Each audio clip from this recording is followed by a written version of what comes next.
Good evening, my friends. Tonight we're going to travel back to the Middle Ages, but not to witness grand battles or royal coronations. Instead, we're going to experience something far more fundamental and far more real. Tonight, you will become an ordinary peasant, and your only goal is simple: survive the winter. So, before you settle in, if you'd like, you can tap like and subscribe, but only if you truly enjoy this kind of content. Your support matters more than you might think. As we begin, I'd love to see you in the comments, leaving the city you're watching from, and the time on your clock right now. Now, dim the lights, let the sound around you soften, and with the gentle echo of an old church bell in your imagination, let's step into tonight's story together. Your knuckles are already white from the cold. Every time you bend your fingers, it feels like snapping dry twigs. The air is thick with the damp smell of soil, mixed with the faint sweetness of rotting leaves. It's the scent of late autumn, carrying a quiet, stubborn hint of despair. You're kneeling on frozen ground, fingers wrapped tightly around a worn, chipped sickle. The blade is full of tiny notches, like the weathered lines on your own skin. In front of you stretches an endless field of grain, swaying faintly under a sky the colour of ash. This is the last harvest. You lift your head and squint toward the horizon. The clouds hanging there are heavy, like a wool blanket soaked through with water, sagging low and dark, ready to squeeze out the first snow at any moment. The elders in the village have been saying it for weeks. This winter will come early, and it will be bitterly cold. Their prediction hangs over everyone like an invisible whip, snapping at the nerves of every man, woman, and child. You have to bring in every last scrap of food before the first real snow seals the ground shut. This isn't just a race against time. It's a gamble against fate. You lower your head and slip back into the rhythm. Your left hand grabs a fistful of stalks, your right hand swings the sickle. With a sharp hiss, the stalks fall, the heavy heads of grain dropping into your arms. You've repeated this motion hundreds of thousands of times, ever since you were a child, and could barely lift a smaller sickle. Your muscles remember every angle, every bit of force, even when your mind is tired. But exhaustion still rises like a tide, filling your bones, flooding your back and shoulders until they burn. Every time you straighten your spine, you can hear and feel your joints complain, like old wood, ready to crack. The land you're toiling on doesn't belong to you. It belongs to the Lord. You, your family, and everyone in your village are tied to this soil like stains that can never be washed out. You work like ants year after year, handing over the largest share of your harvest to the Lord and to the church. Only what remains is yours to eat. You look at the golden grain in your hands. Each head is so full, so precious. This wheat will become bread. It will become ale and beer. It is the warmth in your veins for the next few months, the line between life and death in the cruel season ahead. Besides wheat, there is barley. Barley is tougher, more reliable. It laughs a little more in the face of bad weather. It's the backbone of your thick soups and your dark, dense bread. Your wife and children are working in another strip of the same open field, not far away. In this medieval system, land is divided into long, narrow strips. Each household receives scattered strips in different places so that every family gets some good soil and some poor soil. On paper, it sounds fair. In reality, it means you spend your days walking back and forth between scattered patches of land, dragging your tired body across muddy paths, never really done. Your eldest son is only 12, but he already swings a sickle with practiced ease, his movements quick and sure, sometimes even faster than yours. Your wife moves slowly behind you, with your younger daughter at her side, doing the more delicate work. Once the main harvesters pass, the poor are allowed to glean, to comb the fields for leftover ears of grain. By custom and by law, this is permitted. In stories it sometimes sounds like charity, but to you it's not a gift. It's survival. Every fallen grain matters. Your little girl's hands are red from the cold, but she still carefully rakes her small fingers through the stubble and mud, hunting for stray heads of wheat. Everyone she finds is placed gently in the little cloth bag tied around her waist. Watching her bent back, her small figure moving through the field, your heart is full of mixed feelings you can't quite name. Beyond the grain fields, your family has a tiny vegetable garden near your thatched house. Your wife is a master of that small space. In the old Anglo-Saxon tongue, such a garden was called a leekton, a leek enclosure. The word itself hints at the importance of leeks, onions, and garlic. The gardener could be called a leek ward, a guardian of leeks. Those words alone say how central these plants are in your life. They are food, seasoning, and medicine, all in one. In your dull, repetitive diet, they are some of the only sparks of flavour.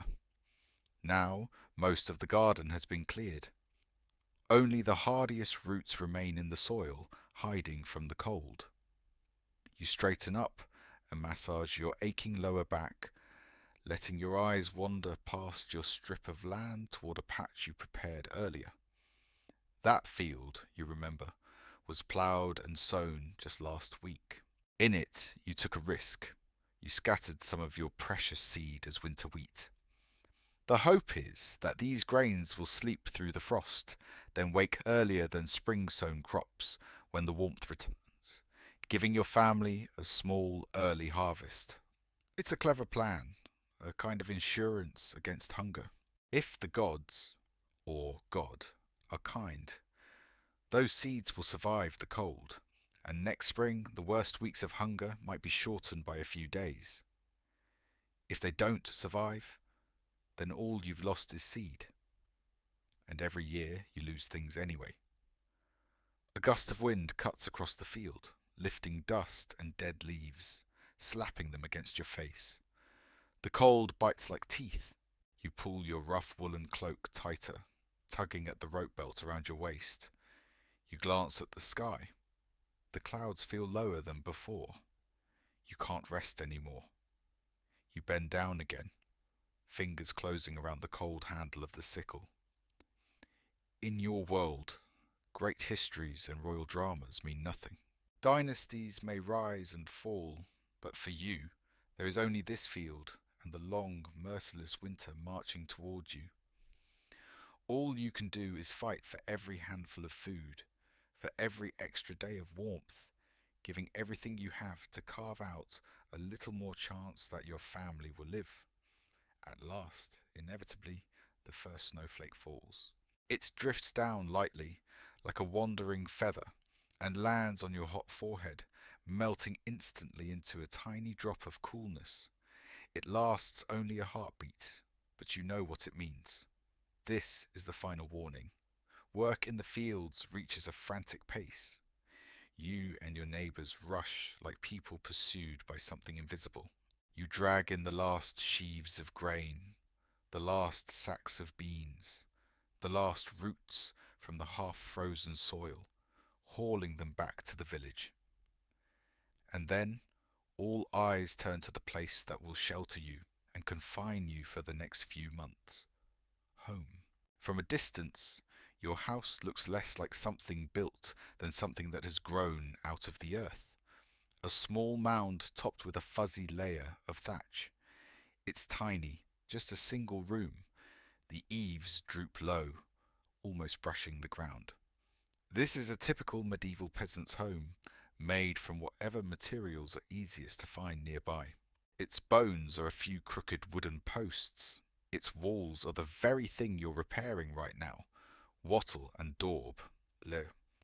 The wattle is a fence of flexible branches, usually hazel or willow, woven between upright stakes like a basket turned on its side.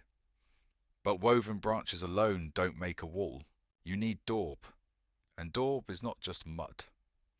You're standing barefoot in a shallow pit, your feet sinking into a cold, slimy mixture of clay, straw, sand, and one key ingredient: animal dung, mostly from cows.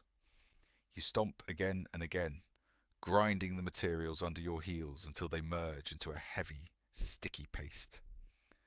The smell is complicated. Earthy, damp clay, sour manure, mouldy straw. To most people, it would be disgusting. But to you, it smells like home. It smells like safety. Your younger son is in the pit with you, his tiny feet splashing and stomping, flecks of daub flying up and speckling his face and clothes. He giggles, delighted. Your wife stands nearby, hauling water from a puddle with a wooden bucket, adding just enough to keep the mix workable. Too little water and the daub will crack. Too much and it'll slide right off the wall. The balance comes from experience passed down, not from measuring tools. For people centuries in the future, this humble mixture becomes a clue. Scholars will argue over the exact recipes: fresh dung versus dried, more sand or more straw, even whether salt might have been added to help control drying and cracking. For you, it's just how it's done. Your grandfather taught your father taught you. Every family's daub is a little different, but close enough, and it works. When the mix feels right, you scoop up a heavy handful and slam it onto the woven wall, pressing hard. Your numb fingers smear and spread it, forcing the paste into every gap between branches. The work is freezing, the wet daub sucking heat from your hands until they ache, but you have to be both fast and careful. Every tiny crack left in the wall now will become a sharp, cruel draft in winter, stealing away your heat and your strength. There are no glass windows here. At best, there's a small opening to let in light during the day, stuffed with a cloth or board at night. Glass is for churches and castles. A few better off peasants might have an opening covered with scraped, treated animal bladder or oiled parchment, letting in a dull glow. For you, wind and cold press right up against the walls. When you slap on the last handful of daub and smooth it roughly with a wooden board, you take a step back. The job is done, for now. Now the wall must dry, hardened by wind and weak sunlight. But that doesn't mean you can forget it forever. These walls are fragile and alive in their own way. They have to breathe. If in some future age someone were foolish enough to coat them with modern airtight cement or paint, trapped moisture would rot them from the inside. So every year before winter, you patch and mend, like grooming an old, faithful animal. For a long time, people much later will imagine houses like yours as flimsy shacks, built quickly and rotting away just as quickly, proof that peasants lived in constant filth and collapse. But even in your lifetime, you know that's not the whole truth. In lands like England, there will still be timber-framed houses standing centuries later, their beams dating back to the 1200s, showing that people like you, or at least the more fortunate among you, could invest in solid, lasting homes. Your house, smeared with mud and dung, lumpy and brown, will never look elegant. To strangers it might seem ugly, but this is where you were born. It's the only shield between your family and the storm. With your own hands and the humblest materials this land offers, you give your home a fresh skin for the winter. You stuff extra dry moss into cracks, the best insulation you can find. It won't stop the cold completely, but it will slow it down, buying your little hearth fire more time to do its work. Outside, the snow begins to thicken, the flakes growing larger and heavier. You brush the wet daub from your hands and call your family inside. The room is dark, lit only by a faint flicker from the fire pit in the centre. You pull the groaning wooden door shut. The wind, the snow, and the last of the daylight are all on the other side now. Winter has officially begun. At dawn, the pigs scream. Their cries rip through the cold air, sharp and desperate, and then cut off abruptly.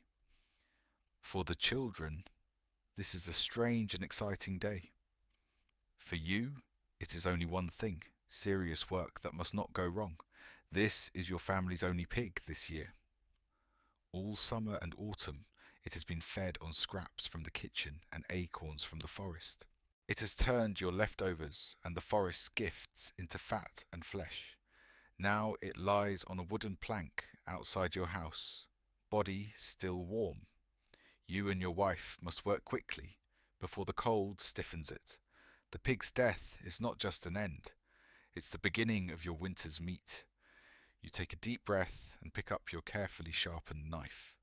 First comes the blood. Blood is precious. Your wife stands ready with an earthenware bowl, catching the dark, steaming flow. Mixed with oats and herbs, it will become blood sausage. A rare treat. Then comes the scraping, the cutting, the opening of the body. Every step must be careful. The organs are removed and cleaned. They will be eaten quickly, turned into stew or sausage before they spoil. But the real heart of this task lies in the big cuts of meat and fat.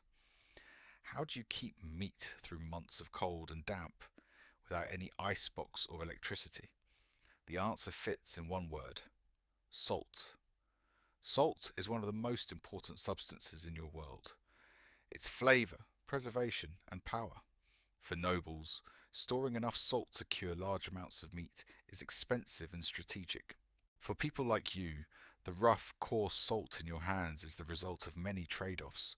Grain or spun thread bartered at market, a careful calculation of what you can spare. In your cellar sits a big wooden tub, waiting. You grab a handful of coarse salt, feeling the crystals grind into your skin as you rub them hard into each piece of meat, pushing salt into every fold. Then you begin to layer.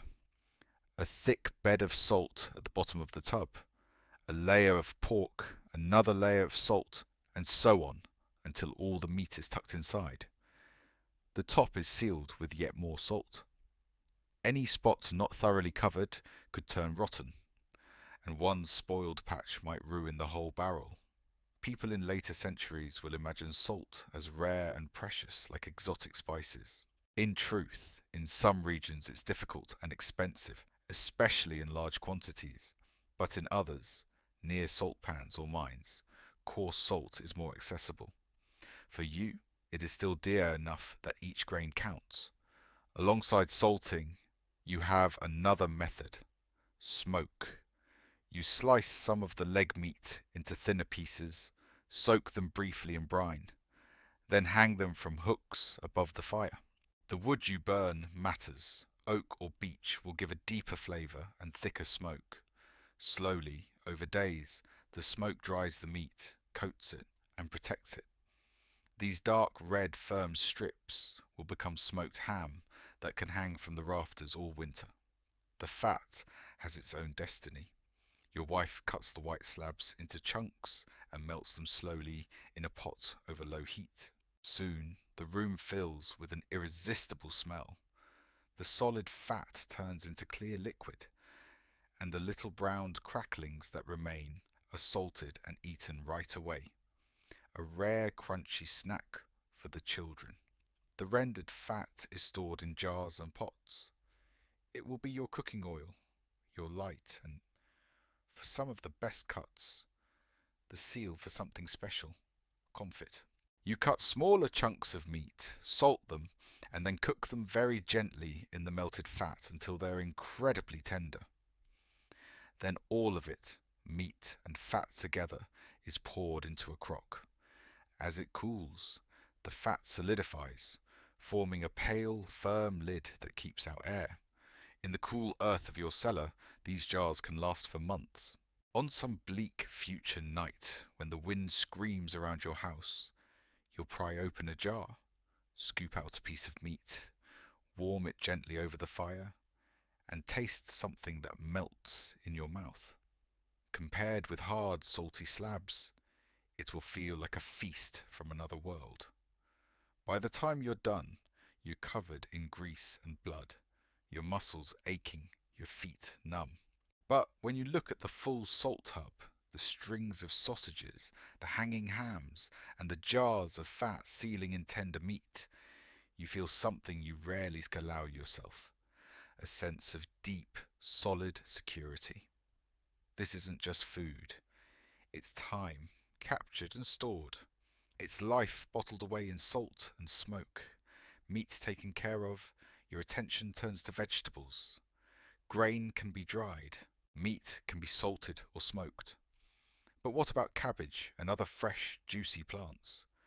In the dark months, they're often the only way to get something crisp, tangy, and a little different from bread and pork. The answer, though you don't call it science, is fermentation. Today's task, cabbage. The heads harvested in autumn sit in a corner like green stones. You take a knife and split them, then slice them into thin shreds. Your wife stands by with a bowl of salt. The method is simple but precise. Not too much salt, not too little.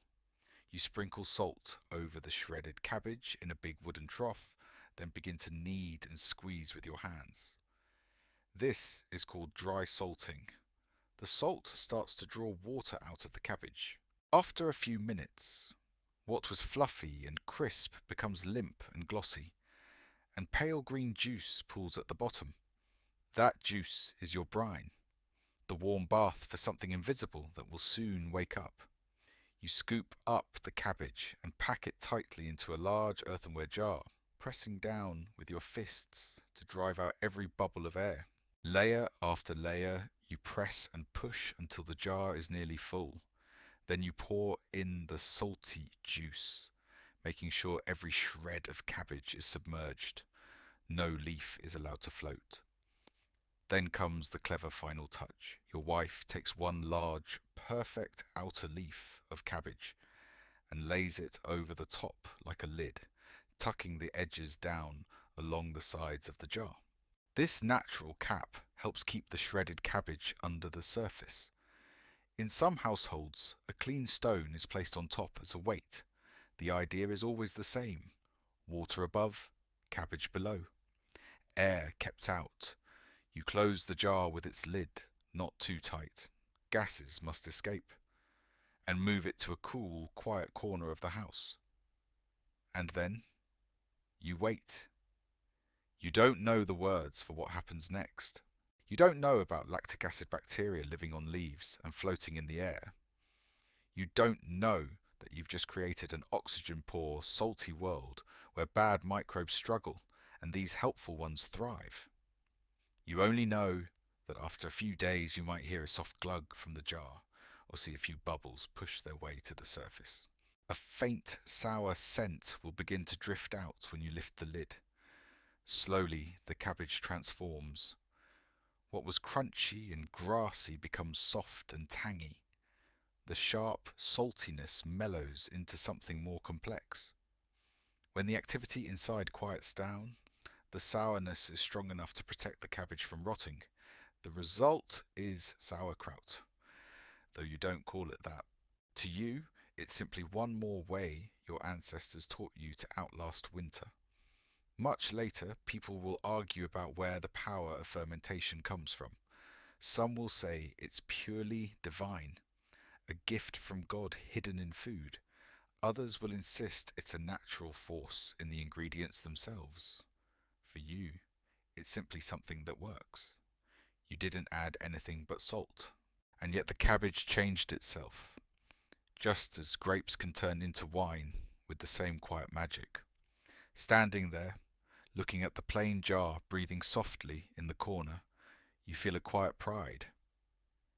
In a world full of fighting and struggle, this little pot shelters a peaceful revolution. You didn't conquer nature. You cooperated with it.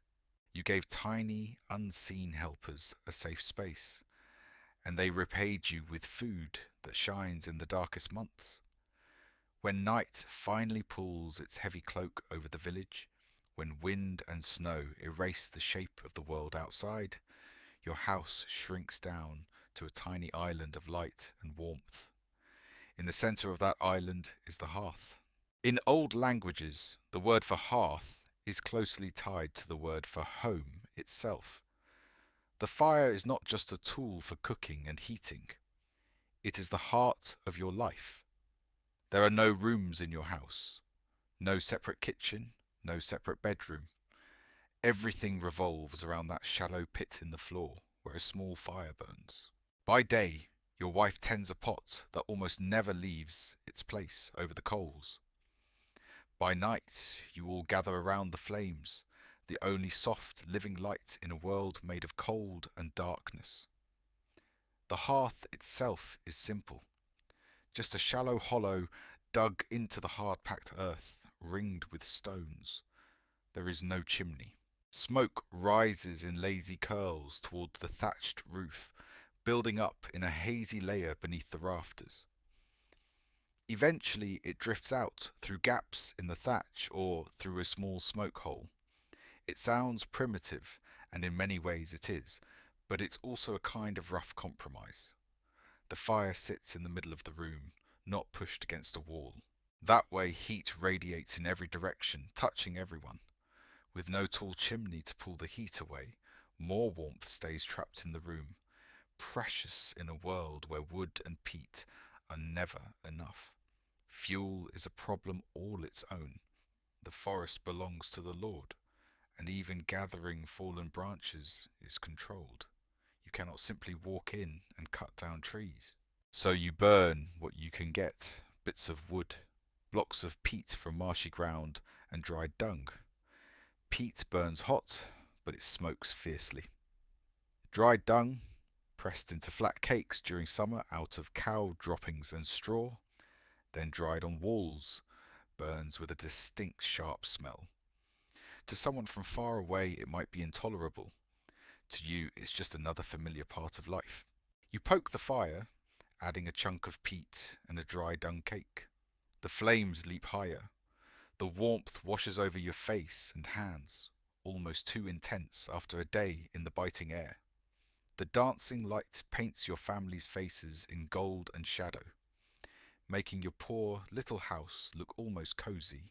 Your youngest daughter curls against your wife, eyes half closed, listening to a lullaby you've heard since your own childhood.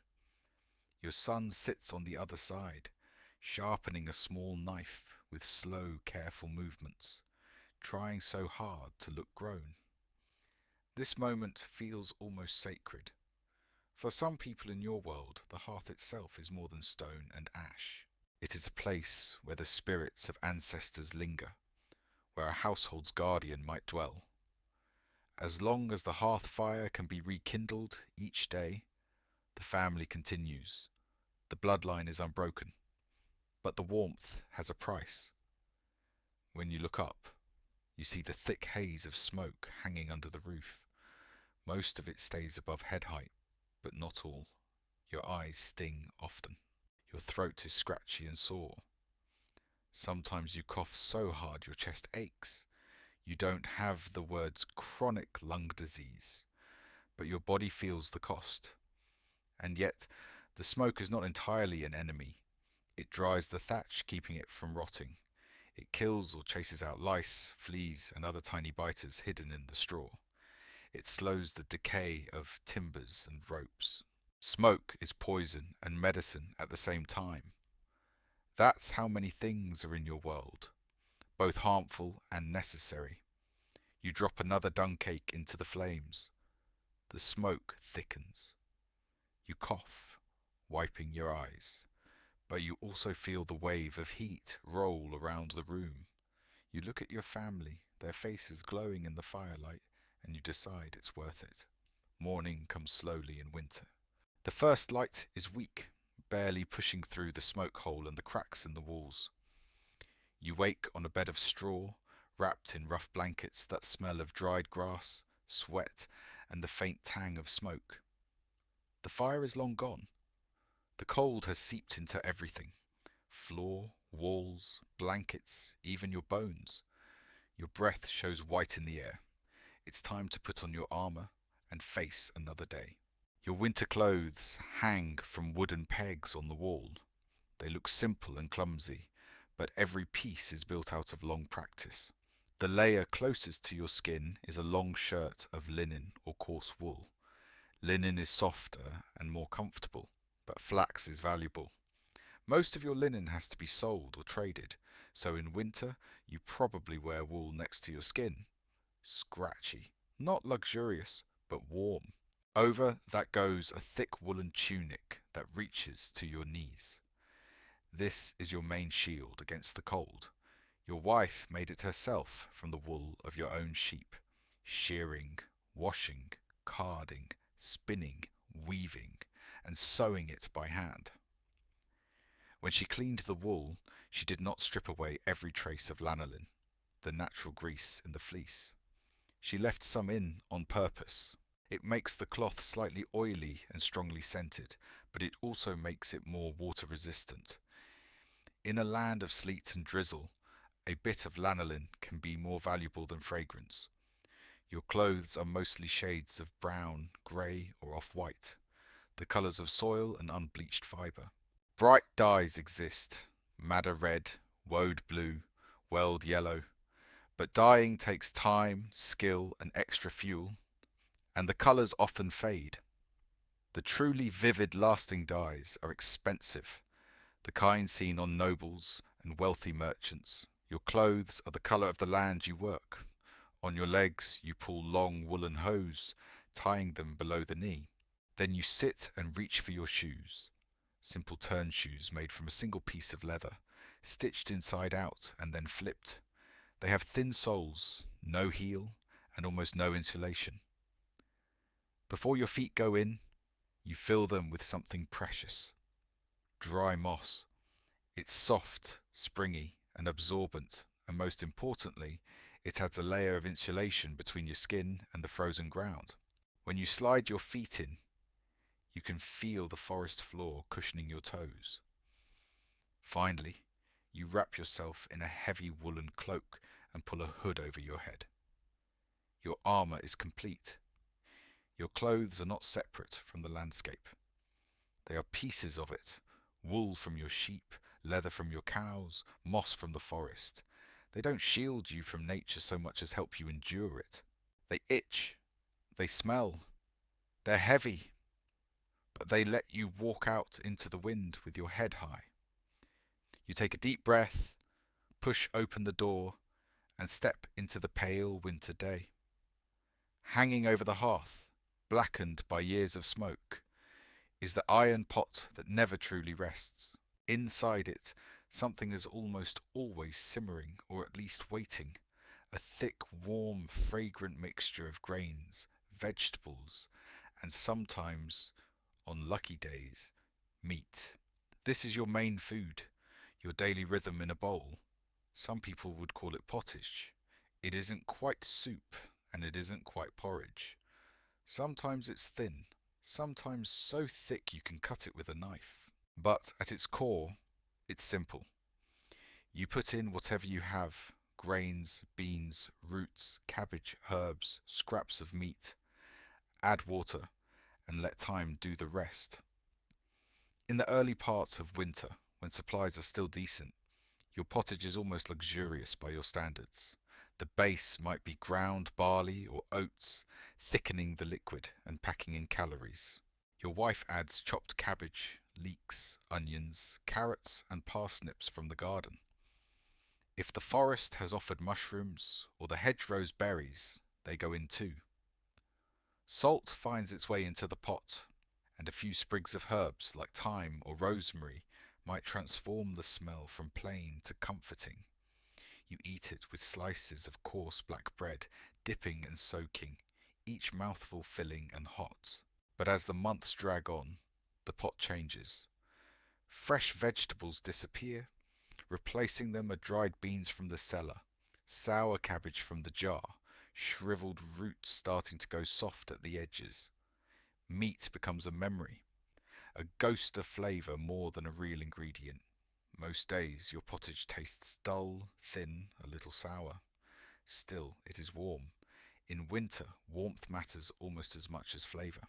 One of the strangest things to someone from far away in time would be that this pot is almost never scrubbed completely clean.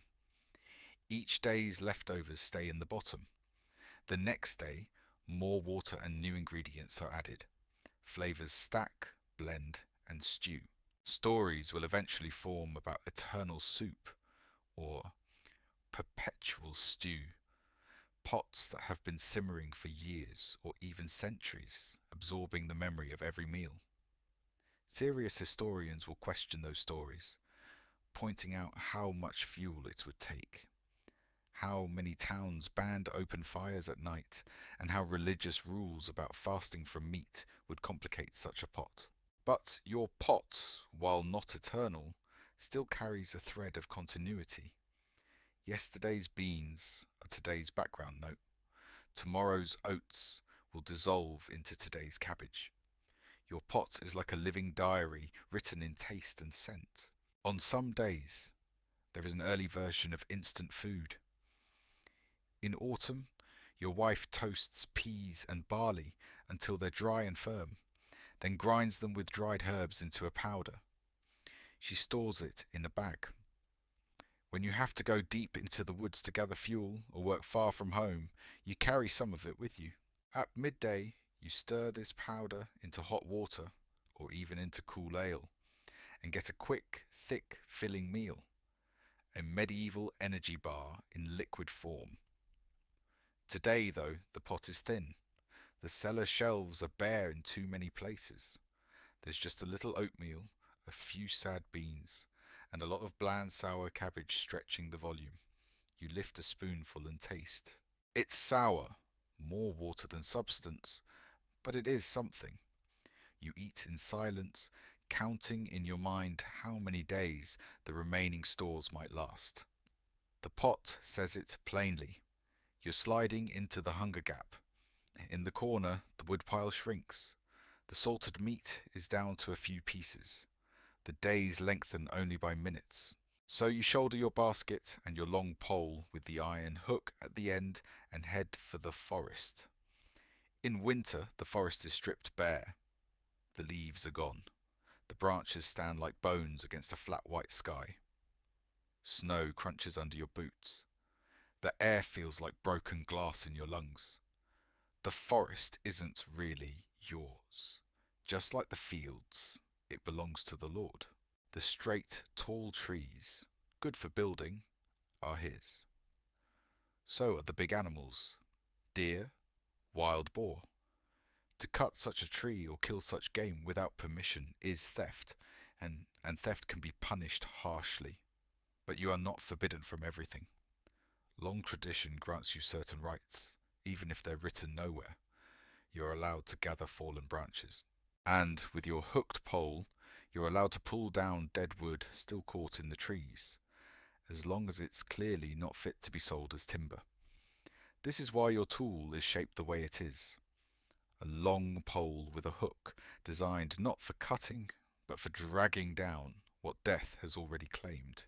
You scan the branches above, looking for dry, dead limbs. You spot one high up on an old oak, dark and brittle. You raise your pole, hook the branch, and pull. With a crack and a shower of snow and dust, it drops to the ground. You break it into manageable pieces and stack them in your basket. All the while, your ears stay awake. Wolves are one danger. The Lord's forest warden is another. He might step out from behind a tree, cloak pulled tight, eyes scanning your load to see whether you've taken more than your due. Forest law in stories sometimes looks like pure oppression. The Lord's men beating and fining peasants for a single branch. Reality is more complicated. Sometimes peasants fight back not with weapons but with words, using local courts and old customs to defend their rights to gather wood, graze animals, or let pigs forage for acorns. Your relationship with the Lord is not just victim and master. It's a long argument carried across generations over who is allowed to do what, where, and when. But in this moment, you're not thinking about legal theory. You just know you need fuel and you don't want trouble. Along with firewood, you also look for materials for snares. You're not allowed to hunt large animals, but rabbits, squirrels, and small birds occupy a grey area in many places. In some regions you can trap them, especially if no one important is watching closely. You find a narrow trail where rabbits often pass, see the little droppings and tracks in the snow. With a few flexible sticks and a length of cord, you set a simple snare, fingers moving quickly from habit. It's a small gamble. If the forest is kind, you'll have meat. If the warden is unlucky enough to find it, you could have problems. Your basket grows heavy with wood. You don't linger. With your load on your back and your breath clouding in front of you, you retrace your steps, leaving the forest behind, that eternal mix of gift and threat, of your need and the Lord's power. As the days grow shorter and colder, and outdoor work becomes nearly impossible, your world shrinks to the size of your house. The little thatched room is no longer just a shelter. It becomes a workshop that never sleeps. There is no word in your language for free time, the way people will use it in the future. There is simply time when you must do one kind of work, and time when you must do another. When you are not in the fields, you are repairing, making, maintaining. Sitting near the hearth, you run a whetstone along the chipped edge of your sickle, smoothing out the damage from harvest. You inspect the wooden frame of your plough, checking for cracks. You weave a new basket from willow for eggs or berries. You patch the fence that keeps your animals from wandering. Every tool is a lifeline. Every failure is a risk you cannot afford in the busy seasons ahead. For the women of the house, winter is not rest. It is the height of their work. Your wife and older daughter spend almost every waking moment with wool in their hands. The journey from sheep's back to finished cloth is long and broken into many small steps, most of them happening inside homes like yours. First, the wool must be cleaned and teased. Your wife sits on a low stool, holding two wooden paddles covered in little metal teeth. She lays a tuft of dirty, tangled fleece on one and brushes it with the other, again and again, until the fibres lie smooth and more or less aligned, free of burrs and dirt. Then comes spinning. If your family is lucky, you might have access to a spinning wheel. More likely, your daughter uses a drop spindle, a simple stick with a weighted bottom. She draws out a wisp of wool from the carded pile, twists it with her fingers, and lets the spindle drop, spinning and twisting the fibres into a single, continuous thread. It's slow, skillful work. The thickness and strength of your future cloth depend on her attention. She winds finished yarn into skeins, looping them around her hands or a simple tool. Spinning is so closely tied to women's work that for centuries people will use it as a symbol of womanhood itself. In some places, there's even a day called Distaff Day, the day after the Christmas season ends, marking the moments when women are expected to return to their spinning and men to their own winter mischief. When enough yarn has been spun, the last stage begins, weaving. Not every household owns a large loom, but many have smaller, simpler ones. Setting up a loom is a family project. You help stretch and tie the warp threads. Your wife and daughter sit at the loom, passing the shuttle back and forth, building up rows of weft, slowly turning thread into rough but sturdy cloth. This cloth will become new garments, patches for old ones, and perhaps a little extra to sell. Your wife's spinning and weaving can be as important to your household survival as your work in the fields. The house is a factory, a farm, a bedroom, and a kitchen all at once. Work and life are not separate. They never stop. And yet, as night deepens and the wind howls outside, there is one kind of work that doesn't feel like work at all: storytelling. When the world outside is nothing but darkness and a frozen wind, your house feels like the center of the universe. The hearth is your sun. Around it, time changes texture. It slows, thickens, and then fills with words. Your grandmother is the best storyteller in the village. Her face is lined like old leather, her hair thin, her hands knotted. But when she speaks, her eyes shine. She settles near the fire, and you all gather closer as her scratchy voice begins to weave. Tonight, she tells the tale of the wild hunt. She says that on the longest, darkest winter nights, when the storm screams through the trees and the snow flies sideways, you must not walk alone outside, because you might meet the hunt. The hunt is not just one ghost, but a whole phantom procession. A rider at the front on a spectral horse, followed by a pack of snarling, invisible hounds, and a host of shadowy hunters, racing across the sky or tearing through the forest. In some old tales, the leader's name is Woden, an ancient god from before the new faith. Later, others say it might be a cursed king like Arthur, or a figure from the Bible, or even the devil himself. The hunters behind him are the restless dead, souls who never found peace, forced to ride forever. They chase other souls, sometimes those of the dead, sometimes those of the living. If you see them, grandmother says, it is a terrible omen. It might mean war, plague, or your own death. If, by some unlucky chance, they stop and ask for help, maybe because a wheel has broken, or some invisible harness has snapped, you must be very careful. If you help them bravely and without mockery, they might reward you in gold. But if you laugh at them or insult them, they might curse you or snatch your soul and drag you into their ranks. As she speaks, the wind outside seems to grow louder. In your mind, the wail of the gale turns into the howl of ghostly dogs. To someone far away in another time, this story might look like superstition. To you, it is a way to make sense of danger. It gives shape to the terrifying noise of winter storms. Instead of meaningless chaos, the storm becomes a pattern. A hunt passing overhead, with rules and warnings you can follow. If you stay inside, if you keep the door closed, if you behave with respect and caution, maybe you will be safe. The story both frightens you and comforts you. The unknown becomes a little more knowable. When grandmother's voice finally trails off, the fire is low, and your eyelids are heavy. She has given you a map for surviving the darkest nights, even if you don't realize it. As days pass, one bright island begins to glow in the long grey sea of winter. Christmas. For your community, it is more than a religious celebration. It is the longest break you will get all year. For 12 days, from Christmas onward, manorial work slows or stops.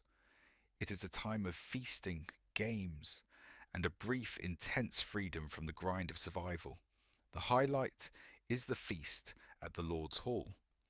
As one of his tenants, you and your family are summoned there, stepping into a world you normally only see from far away. You wear your cleanest, least patched clothes. You walk up to the stone building with a flutter in your chest. Inside, the great hall is decorated with evergreen boughs, holly, ivy, and other tough green plants that defy winter. A huge fire blazes in the main hearth, making the room feel almost like summer. At the center of the table stands a roasted boar's head, an animal you would never be allowed to hunt yourself. Other meats follow: goose, venison, maybe fish, pies stuffed with spiced fillings, puddings and bread. You can smell cinnamon and pepper, spices that have travelled farther than you ever will. The Lord and his family sit at the high table, a little higher than everyone else. He raises a cup of ale or wine and wishes you all a merry feast, promising that there will be enough food and drink for everyone. You lift your mug of ale, gulp it down, and tear into meat with your hands, grease running down your fingers. For one night, your stomach is full in a way it never is at home. You see your children's faces shining, your neighbours laughing.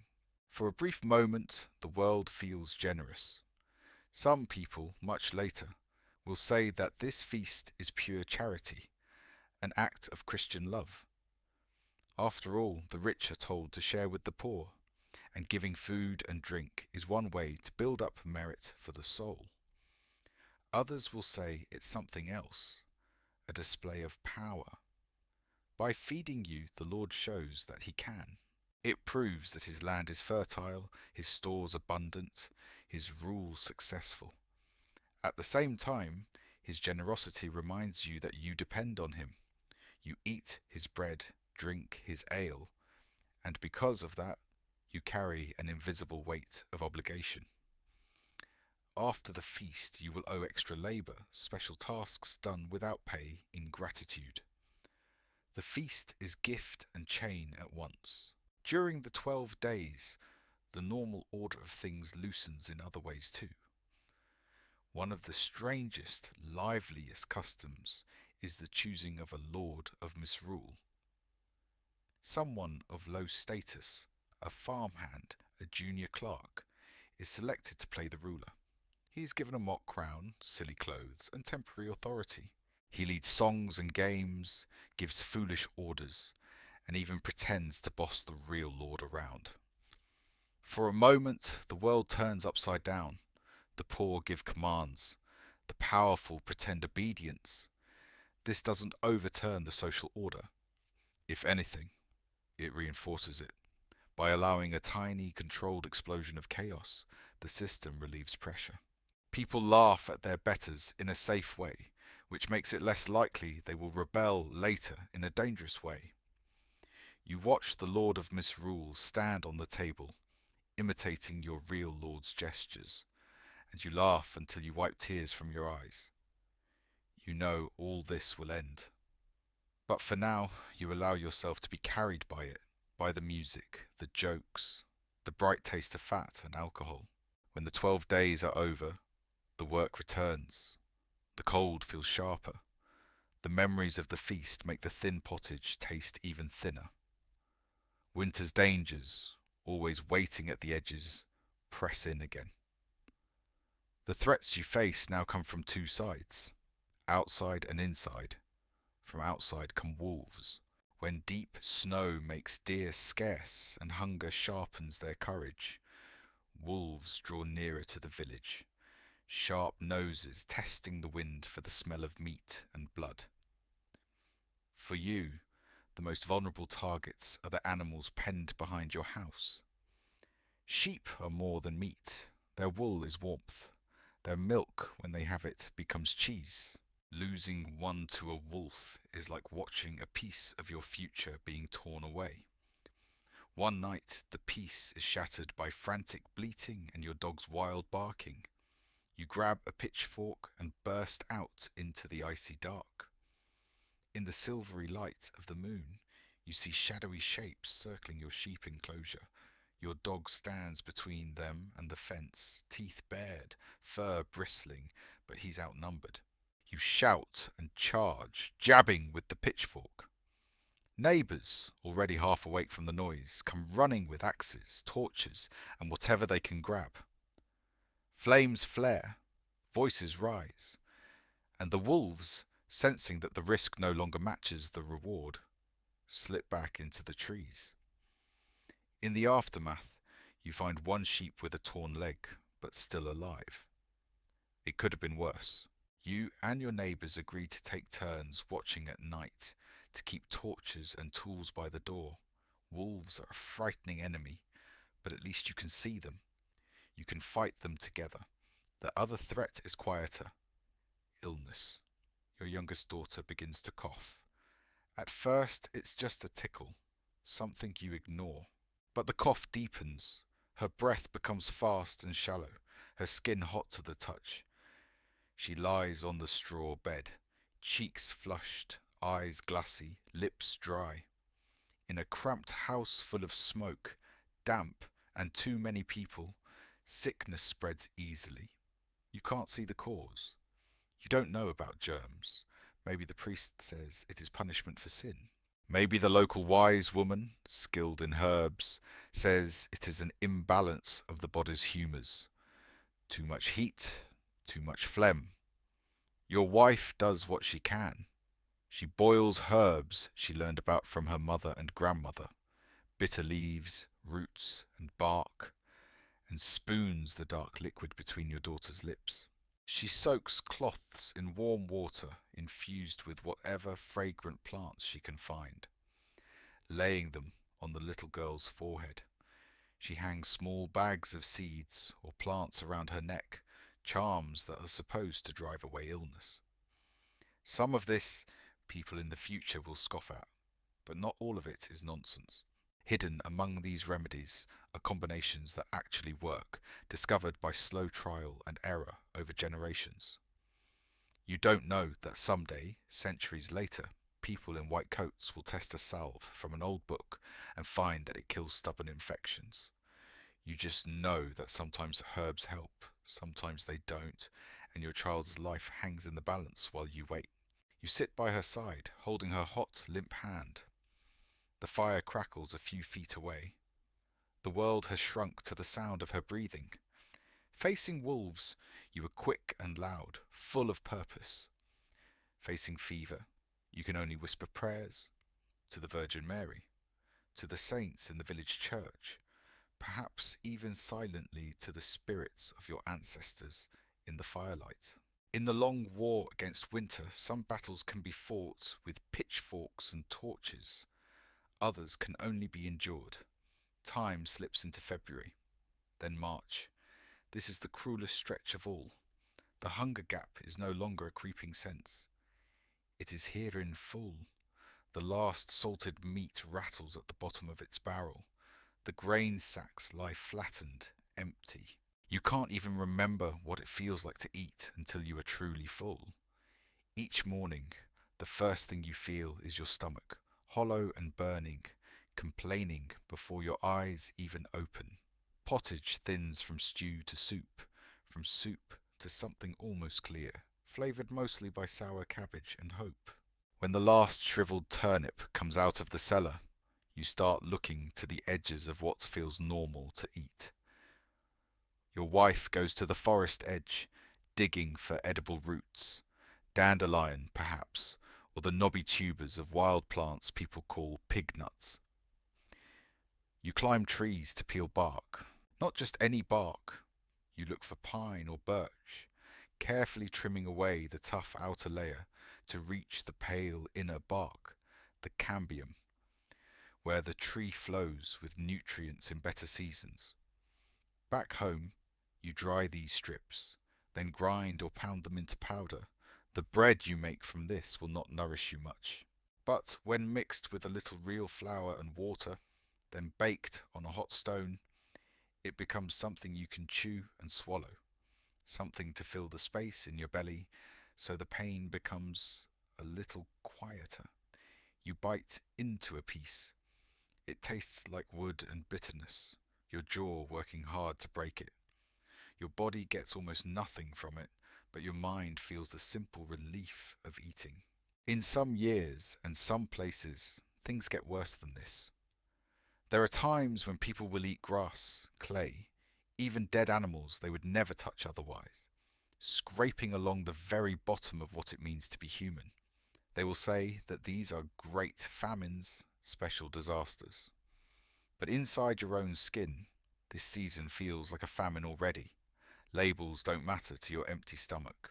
You see your children's faces grow thinner, their eyes larger, their laughter rarer. At night, they whimper in their sleep with hunger. You check your traps more often, each time hoping to see the loop of a snare tightened around a rabbit's neck.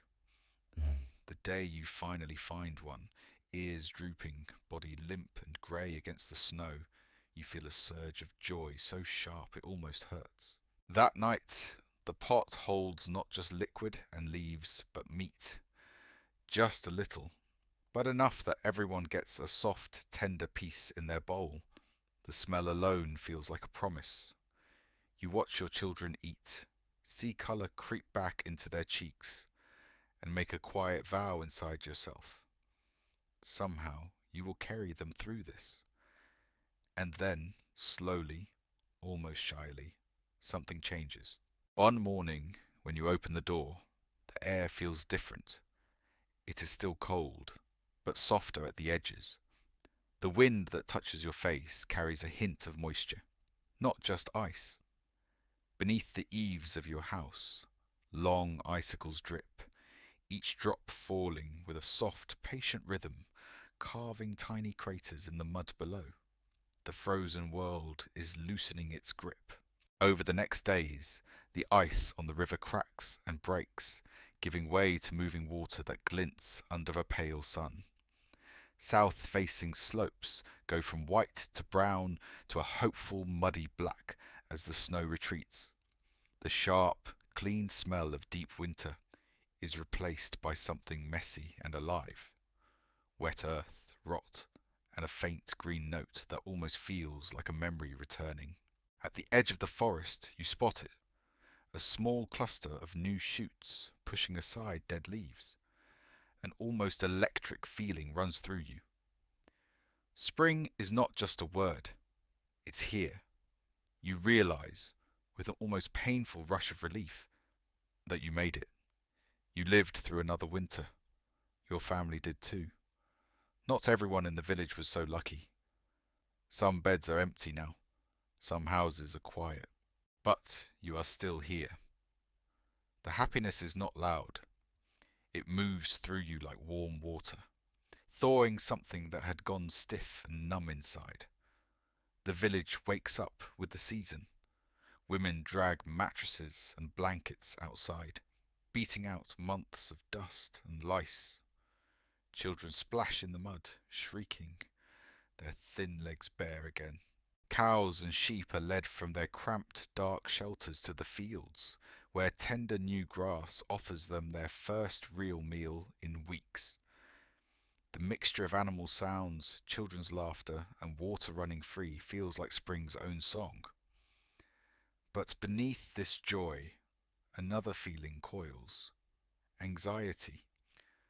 Winter's enemies were simple: cold and hunger. Your strategy was to endure, to hold on and consume as little as possible. Spring's enemy is time. Seeds must go into the ground when the soil is ready. Land must be ploughed in the right window, not too wet, not too late. Your tools must be mended, your animals healthy enough to pull. Miss a week now, and you could pay for it next winter with another season of chewing bark. You stand at the edge of your fields, looking at the earth. It's soft and soggy from melted snow, dark and heavy. It needs to be turned and aired. Your village doesn't own many ploughs, maybe only one big heavy plough for the large open fields. It requires a team of 8 oxen to pull, along with a ploughman to guide it and another person to go alongside, encouraging the animals, lifting, pushing, cursing and singing. The whole village must share this plough. Each strip of land must get its turn. You are all on the same clock, all racing the same season. If the oxen get sick, if the plough breaks, if the weather turns against you, the harvest will pay the price. Inside you, hope and fear wrestle. On one side is the relief of having survived. On the other is the knowledge that the cycle is beginning again and that nothing is guaranteed. You pick up your hoe and go to your garden first. Here, at least, you are in control of each patch of soil. You break up the surface, your tools slicing into the wet earth. The smell of fresh turned soil rises up, rich and almost sweet. You plant your first seeds, peas, onions, maybe some leeks. The act itself feels like a spell against despair. For a moment, the worry quiets. You're not just surviving anymore, you're building the chance of something better a few weeks from now. As spring deepens and green spreads like a slow fire across fields and hedgerows, your community turns to an old ritual that is part prayer, part lesson, and part map.